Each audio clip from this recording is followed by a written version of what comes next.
నమస్తే అన్న. గురు నమస్తే.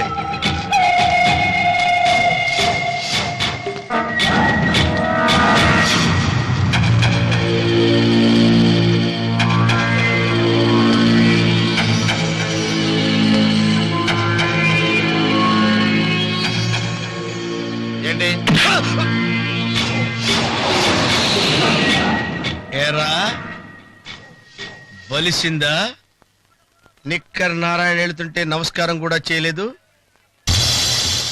తీసుకుతా. తప్పైపోయిందన్నా, ఈ ఏరియా కొత్తగా వచ్చాను. మొదటి తప్పు కాబట్టి వదిలేస్తున్నాను.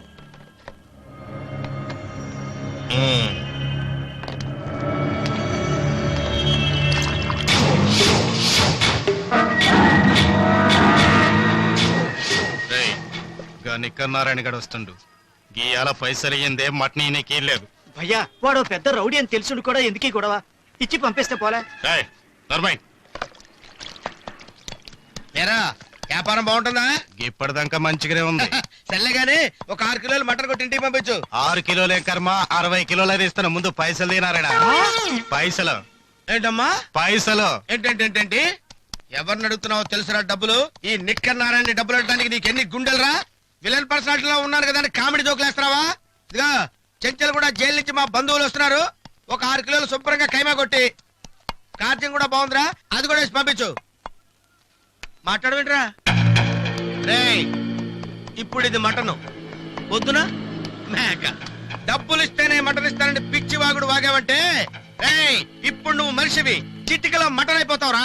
అరే ఏంది ఎక్కువ మాట్లాడుతున్నావు? నారాయణ మర్యాదగా పైసలు ఇచ్చి మటన్ తీసుకెళ్ళు. ఈ నిక్కర్ నారాయణ డబ్బులు ఇచ్చి మటన్ తీసుకెళ్ళమంటున్నావురా? రేయ్ నీకు ఊహ తెలిసిన దగ్గర నుంచి మేకలు నరుకుతున్నావురా? నేను పుట్టిన దగ్గర నుంచి మనుషుల్ని ముక్కలు ముక్కలు ముక్కల కింద నరుకుతున్నాను. పోరా పో. నన్ను రేయ్ మేక మాంసం అని చెప్తూ గొడ్డు మాంసం అమ్ముకునే నువ్వు నన్ను పోరా పోంటావరా?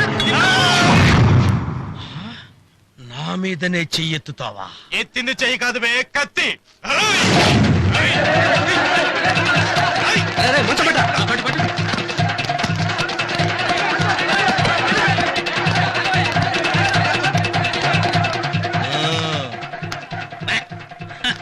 10 కిలోలు మాంసం దొరికింది.